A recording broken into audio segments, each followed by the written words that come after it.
Meu nome é Pedro Santoro Zambon, eu sou pesquisador de doutorado na Unesp, coordeno a trilha de indústria aqui do SB Games, coordeno o projeto Games BR, que é de um catálogo de jogos brasileiros e um mapeamento da indústria brasileira de games, e me envolvi também na equipe que desenvolveu o segundo censo da indústria de games realizado esse ano. O censo da indústria de games, ele é um instrumento necessário para que a gente entenda o nosso cenário, para que a gente saiba onde a gente está. Porque não adianta a gente pensar em estratégias para desenvolver o setor, tanto no meio de política pública, quanto em ações privadas de desenvolvimento, sem a gente entender o ponto de partida, quantas empresas, quanto elas estão faturando, quantos funcionários, qual que é que tipo de produto que ela desenvolve. Então essas informações básicas sobre o nosso ecossistema são muito importantes para que a gente saiba o que fazer a partir disso, porque sem essas informações a gente não consegue estabelecer estratégias eficazes para desenvolver aí, o setor nacional, a indústria nacional. Então o censo ele é um trabalho bem exaustivo de conversar com os empresários, né, com os estúdios e tudo mais.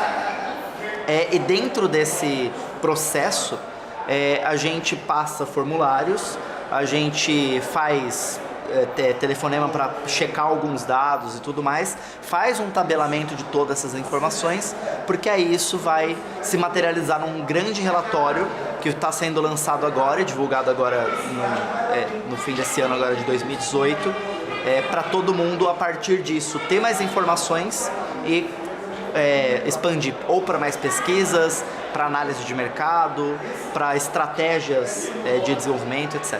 A ideia do censo não é um censo do mercado, né? Ele é um censo da indústria. Então ele não é um censo do que o jogador está jogando ou que está fazendo, é um censo do que o produtor está fazendo. Então ele é útil para, por exemplo, você saber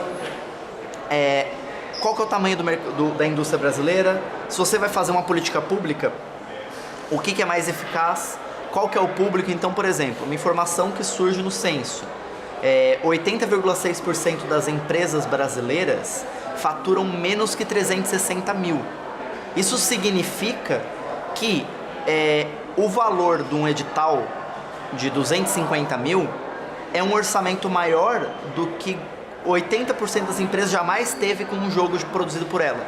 Então são essas informações que vão ajudando a você estabelecer estratégias mais eficazes, pensar ações mais efetivas para o desenvolvimento do setor. Então é mais nesse sentido que a utilidade do censo se aplica. Não é tanto para o desenvolvedor saber como vender o jogo e tudo mais, mas é para ele conhecer o ecossistema também, o que os outros estão fazendo, quais são as produções e etc. O SB Games é um evento muito único, né?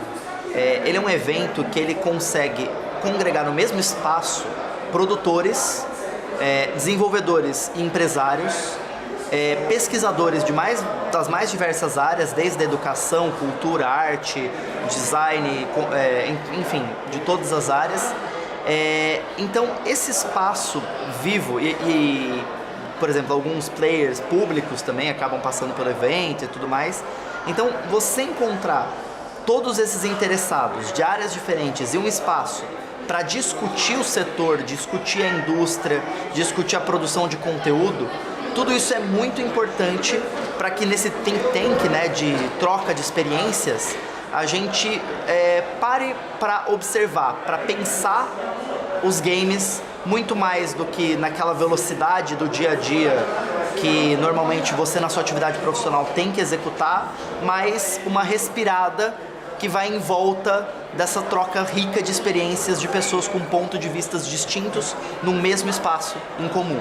Então isso é muito rico no SB Games, eu gosto muito desse evento por isso, porque na minha palestra vai ter quem pesquisa, ao mesmo tempo que vai ter meu objeto de pesquisa, que é o desenvolvedor, que é o empresário. E eles todos vão estar trocando informação sobre o seu entendimento daquilo que eu estou pesquisando, daquilo que eu estou analisando. Então é muito rico nesse sentido. Toda essa a convergência de interesses, mesmo que vindo de atores de origens distintas. O SB Games ele foi o primeiro evento de games do Brasil de maneira mais ampla, assim. E ele começou muito acadêmico porque era num momento em que estava muito embrionária a nossa indústria.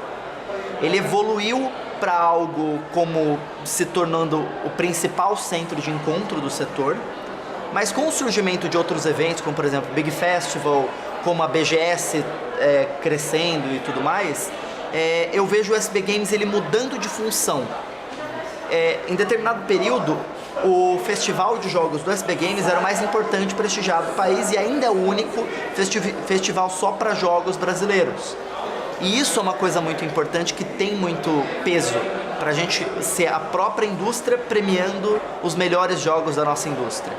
E para o futuro eu vejo se formando aqui nesse espaço o grande local de encontro dos interessados no setor de games, das suas mais variadas origens, para refletir essa indústria, para refletir essa produção.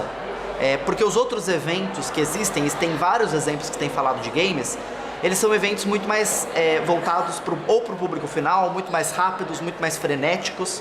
Aqui, como tem os pontos de discussão, é o momento de pensar, é o momento de conversar, é o momento da discussão de alto nível. Então, eu acho que essa é a importância e esse é o papel futuro que o SB Games tem que marcar, porque ele tem essa natureza que os outros eventos e outros encontros do setor não possuem.